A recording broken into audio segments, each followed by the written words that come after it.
Selamat datang di kelas Teori Media dan Jurnalistik. Saya Nurik Maharani, hari ini akan mengantarkan materi karya seni di era reproduksi mekanis.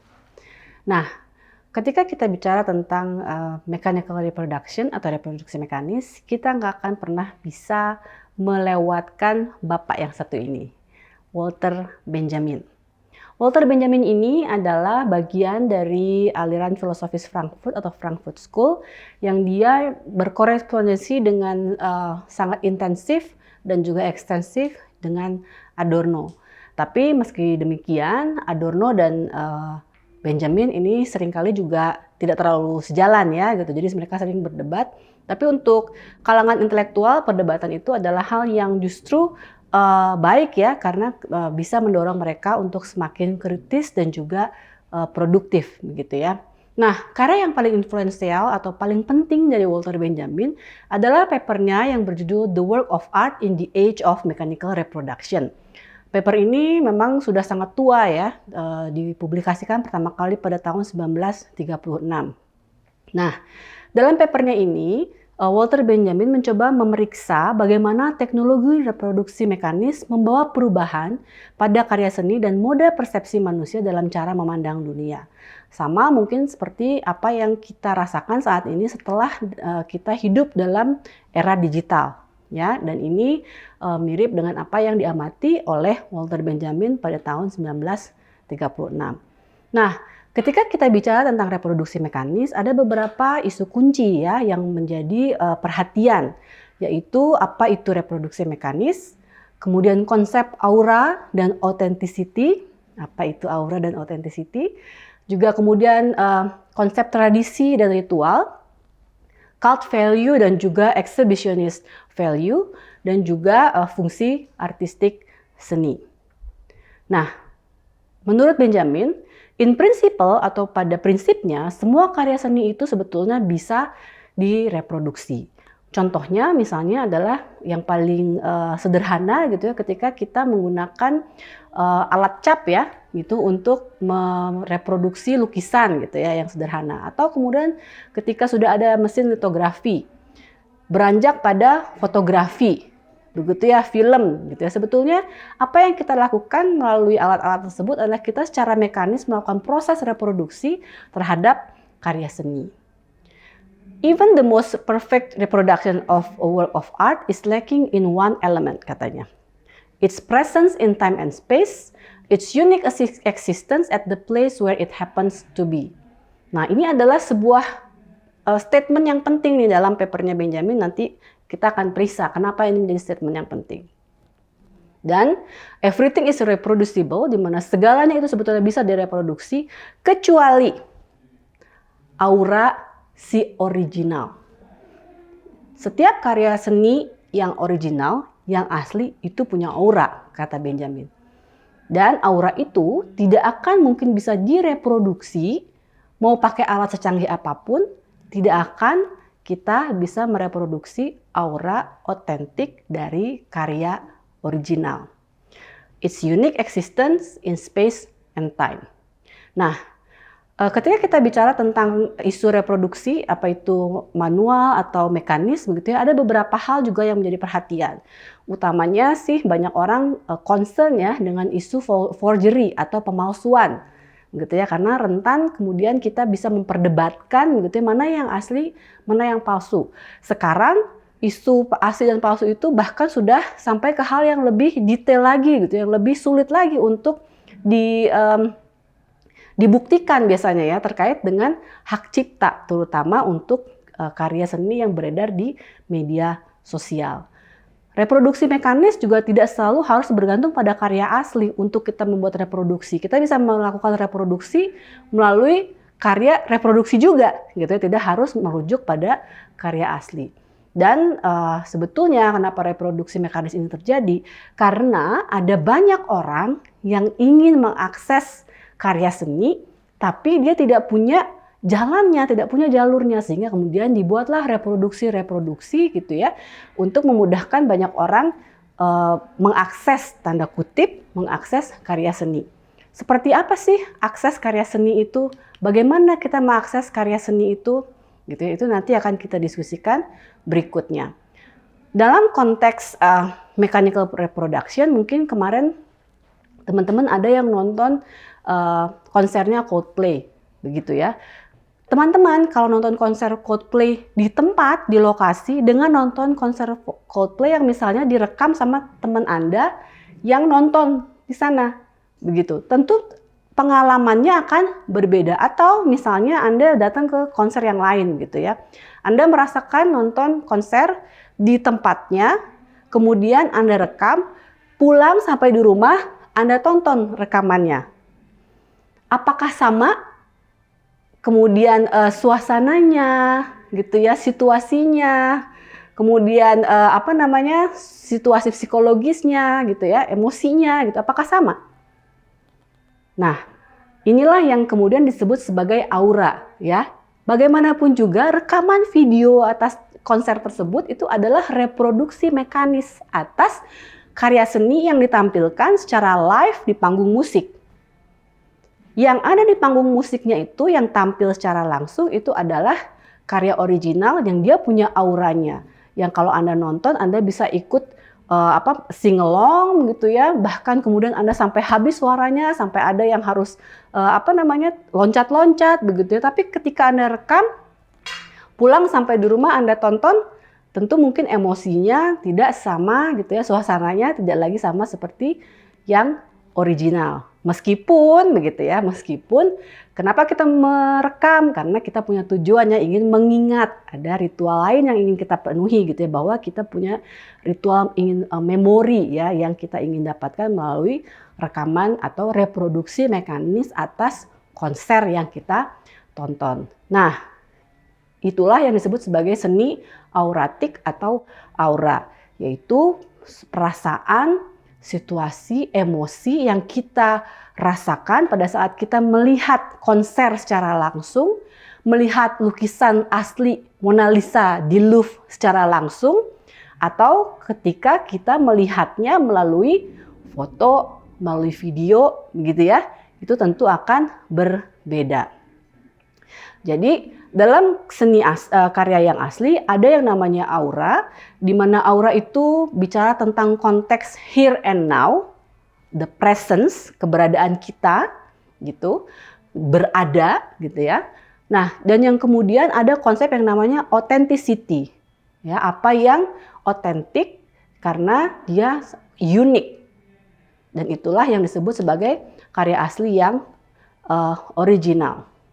Jadi karya yang original bicara dua konsep, authenticity dan aura, di mana authenticity itu bicara tentang the presence of the original sebagai prerequisite atau syarat adanya autentisitas, gitu ya. Yang original itu akan mempertahankan otoritas. Namanya juga original ya, karena dia yang asli maka dia yang punya otoritas. Dan tidak bisa direproduksi autentisitas itu.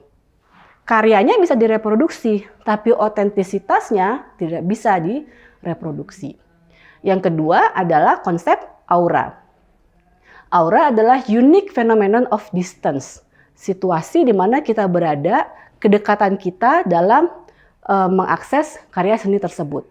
Pada saat kita nonton konser Coldplay misalnya atau konser yang lain begitu, pada saat kita berada di tribun misalnya, atau kita nontonnya dapatnya di belakang misalnya, tapi ketika kita hadir di situ, maka kemudian kita dapat merasakan auranya, begitu ya, dimana akhirnya aura dan otentisitas itu sebetulnya goes hand in hand, gitu ya, dia tuh berbarengan, berjalan selalu seiring. Keduanya hanya ada pada yang original, dan keduanya akan hilang, lenyap melalui proses reproduksi. Jadi yang reproduksi pasti tidak punya otentisitas dan tidak punya aura. Nah, konsep otentisitas tadi melekat pada yang original, di mana reproduksi mekanis itu menghilangkan aura, sehingga otentisitas tidak dapat kita produksi. Reproduksi mekanis itu bersifat masif karena tadi ya untuk dikonsumsi oleh banyak orang, sehingga kadang-kadang ketika kita sedang tracing gitu sulit sekali untuk mencari sumber yang asli. Contohnya misalnya teman-teman membagikan meme ya di media sosial gitu, Dan kemudian dari meme itu kalian tertarik, ini sebenarnya aslinya dapetnya dari mana sih? Sudah diedit berapa kali sih? Nah, kadang-kadang itu susah untuk di tracing yang mana yang aslinya, yang originalnya yang mana. Ya. Nah, otentisitas bukanlah kualitas inherent dari karya seni, tapi produk dari cara dan alat produksi. Nah, tadi saya bicara bahwa konsep kunci lainnya dalam reproduksi mekanis adalah konsep traditions and ritual, di mana fungsi utama art atau seni sebetulnya adalah untuk kepentingan ritual awalnya, begitu ya. Jadi kalau kita bicara tentang sebuah ritual budaya, ritual keagamaan, gitu ya, biasanya kita akan menghasilkan karya seni tertentu, begitu ya. Misalnya entah kita membuat patung, begitu ya, apakah misalnya patung Venus itu karya seni atau sebetulnya dia berhala, begitu ya. Nah, itu juga perdebatan tentang karya seni itu sendiri. Nah, ada yang namanya cult value dan juga ada yang namanya exhibition value. Cult value itu ada pada pembuatnya. Makna seni ada pada pembuatnya. Jadi orang-orang yang menganut kultur tertentu, gitu ya, budaya tertentu, dan kemudian menggunakan artefak seni tertentu, maka dia akan menggunakan yang namanya cult value. Sementara exhibition value adalah makna seni itu bukan ada pada komunitas pembuatnya, orang-orang yang menggunakannya, tapi exhibition value itu menggarisbawahi makna seni itu ada pada publik. Jadi nilai seni sudah bergeser, yang dinilainya dari seberapa populer sih sebetulnya seni itu, gitu. Nah, itu yang disebut sebagai exhibition value. Nah, reproduksi memisahkan seni dari domain tradisi dan ritual ke tradisi yang lain sekarang ini ya, begitu ya. Dimana ketika terjadi reproduksi mekanis, ada perubahan makna, perubahan penggunaan atau fungsi, dan juga kerangka kerja dari seni itu sendiri. Sehingga sekarang ini karena ada reproduksi mekanis, seni itu diciptakan seringkali bukan untuk seni itu sendiri, gitu, tapi untuk massa, untuk dikonsumsi sebanyak mungkin orang. Menciptakan musik bukan untuk membuat musik yang adiluhung, tapi supaya musik itu populer, bisa didownload oleh sekian juta pendengar misalnya gitu. Dan dampaknya nanti para pendengar itu akan membeli tiket konser, membeli merchandise dan sebagainya. Dan ini adalah rangkaian yang muncul kemudian karena dimungkinkan oleh mechanical reproduction atau reproduksi mekanis, ya. Jadi ada pergeseran teknologi gitu, sehingga kemudian pergeseran teknologi, perkembangan teknologi membuat kita mengubah cara pandang kita terhadap seni. Secara kuantitatif kita melihat budaya itu akhirnya sebagai sebuah aktivitas massa. Secara kualitatif, seni itu sendiri kemudian dipandang sebagai sesuatu yang berbeda gitu. Jadi keberhasilan seni, kalau zaman dulu itu awalnya seni itu untuk seni itu sendiri begitu ya. Sementara sekarang seni itu harus dipandang sebagai sesuatu yang baik, sebagai sesuatu yang berhasil itu bila diminati oleh banyak orang. Dan karenanya kita bisa melihat pergeseran nilai seni. Nah, ini adalah contoh dari cult value dan exhibition value. Kalau teman-teman lihat nanti di slide ya, di layar teman-teman, ada lukisan Mona Lisa di sisi kanan layar teman-teman. Kemudian di tengah ada lukisan Mona Lisa dipasang di Louvre ya, Museum Louvre gitu, dan kemudian disaksikan oleh para pengunjung Museum Louvre dan kemudian mereka mengambil gambar atau memfoto lukisan Mona Lisa yang ada di Museum Louvre. Dan yang terakhir di sisi kiri teman-teman itu adalah gambar reproduksi lukisan Mona Lisa dalam bentuk foto gitu yang diperbesar, kemudian dipajang di living room atau ruang keluarga seseorang begitu ya. Nah, dari sini teman-teman bisa melihat itu di bawah ada sebuah garis rentang. Yang paling kiri itu adalah full aura, garis miring less democratized, sementara yang paling kanan itu ada the withering of aura atau more democratized. Kenapa yang paling kiri itu adalah yang paling kanan itu adalah full aura. Karena dia adalah karya asli, dia memiliki aura ya yang tidak bisa direproduksi. Namun karena dia karya asli, maka dia less democratized. Siapa sih yang bisa ngelihat langsung lukisan Mona Lisa? Berapa banyak orang yang bisa melihat langsung lukisan Mona Lisa? Sehingga karena dia tidak mudah diakses oleh banyak orang, jadi hanya bisa diakses oleh segelintir orang saja, maka dia menjadi less democratized.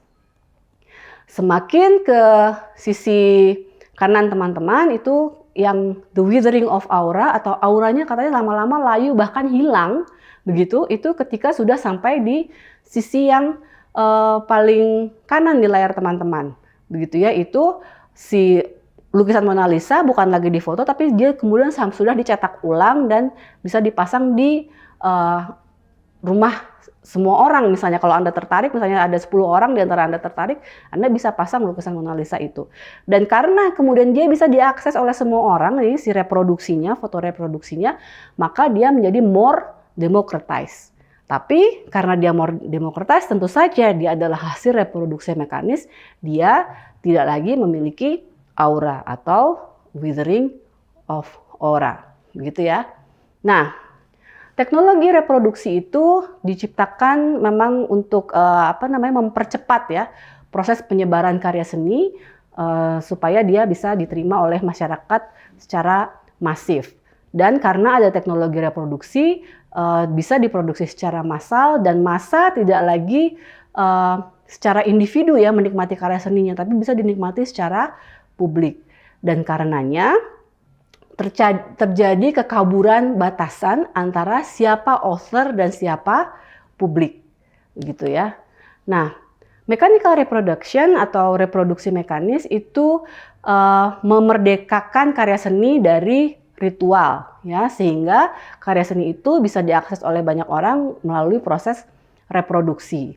Nah, konsekuensinya apa? Konsekuensinya pertama, dia bisa menghilangkan atau membuang atau memberikan jarak antara objek seni dengan tradisi, kemudian mengurangi atau mengurangi kualitas dari kehadiran karya seni itu, dan memberikan emphasis atau penekanan pada realitas, dan kemudian mengubah seni menjadi komoditas yang bisa dijual di pasar ya untuk konsumsi masyarakat banyak.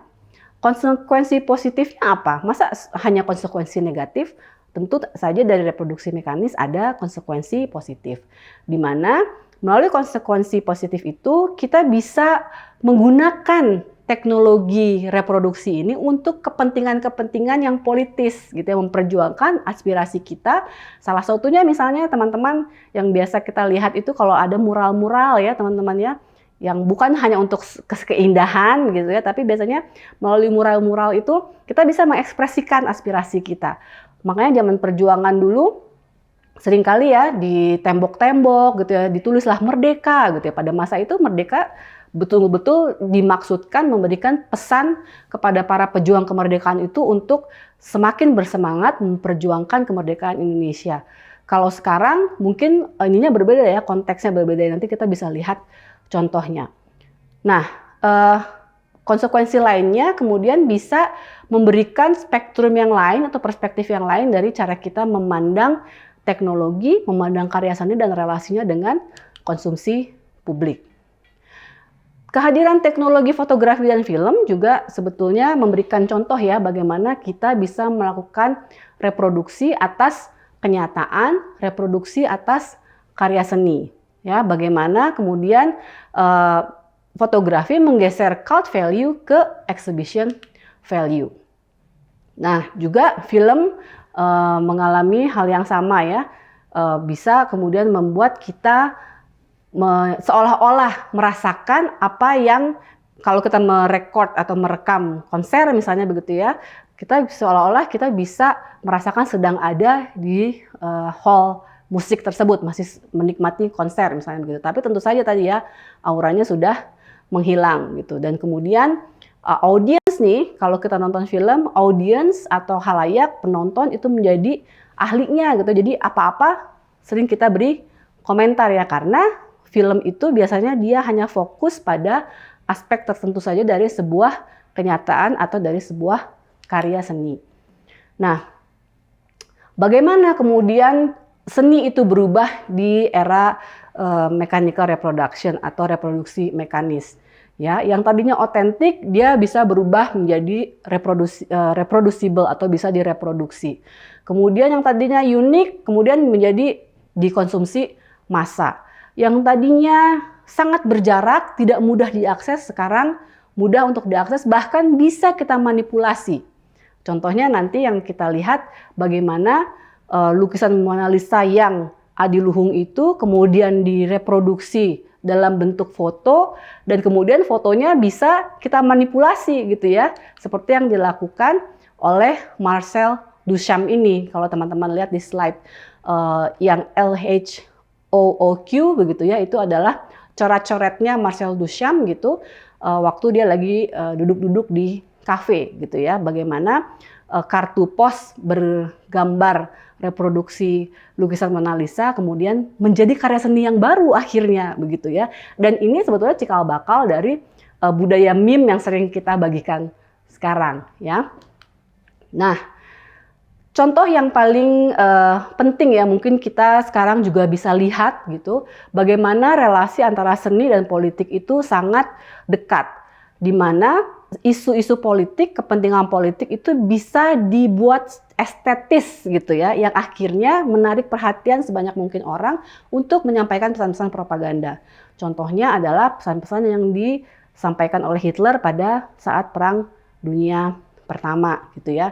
Nah, ini juga sebetulnya yang kita sering tiru ya, hanya mungkin tidak sesophisticated yang dilakukan oleh para pembuat pesan pada masa Perang Dunia begitu ya. Tapi ini dilakukan tidak hanya oleh Nazi ya, tapi juga oleh elite force ya begitu. Nah, di sini kalau teman-teman lihat bagaimana Hitler itu kemudian digambarkan sebagai superstar begitu. Dan ini yang membuat orang-orang Jerman begitu yang bukan Jewish kemudian bisa menerima ideologi dari Hitler yang ekstrim tersebut. Dia menggunakan seni untuk kepentingan politiknya, dan itu adalah aestheticization of the political. Lainnya adalah bagaimana kemudian kita menggunakan seni untuk menyampaikan pesan politik. Ini kebalikannya, politicization of the aesthetic. Dan ini yang sering kita lihat ya teman-teman, tadi yang saya sampaikan penggunaan mural misalnya. Bagaimana pada saat pandemi kita was-was, kita cemas gitu ya, semuanya serba tidak pasti. Kemudian kita kecewa dengan performa pemerintah pada saat itu. Dan kemudian sebagian di antara kita menyampaikan pesan politiknya, aspirasi politiknya, kecewaannya melalui mural-mural yang bisa teman-teman lihat di layar teman-teman. Gitu ya. Jadi Benjamin mengatakan bahwa seni itu punya potensi untuk membangun partisipasi politik dan bisa direproduksi ya, disampaikan, diseminasikan lewat teknologi reproduksi mekanis ya. Nah, kita sudah berubah, tidak lagi menjadi individu tapi sudah menjadi massa. Seni yang hanya mengejar estetika bisa berpotensi menghasilkan fasisme dan kemudahan reproduksi dan faktor mekanis menghilangkan aura. Namun karena itulah juga seni bisa dipolitisasi. Nah, mechanical reproduction termasuk digital technologies itu adalah sebuah teknik yang namanya miniaturisasi gitu ya. Bagaimana kemudian kita memperkecil sebuah realita menjadi scope yang atau ruang lingkup yang lebih kecil lagi. Ya, di mana kemudian mempengaruhi unconscious perceptual response atau respon persepsi kita, dan bagaimana kemudian kita bisa memanipulasi ya teknik kita dalam membaca, menulis, mempresentasikan karya seni itu melalui digitalisasi. Maka pertanyaannya kemudian setelah ada digitalisasi sebagai bentuk berikutnya dari mechanical reproduction, pertanyaan berikutnya adalah bagaimana kita bisa menginterpretasikan perubahan yang transformatif ini dalam mempengaruhi cara kita berkomunikasi dan kemudian cara kita membagikan pengalaman. Bagaimana kita melihat dunia ini. Dan bagaimana kemudian kita akan mengarahkan atau memproyeksikan tren kita ke depan, tren komunikasi kita ke depan, tren media kita ke depan. Nah, dengan pertanyaan itu teman-teman, saya menutup perjumpaan kita hari ini. Terima kasih, mudah-mudahan bermanfaat. Sampai jumpa.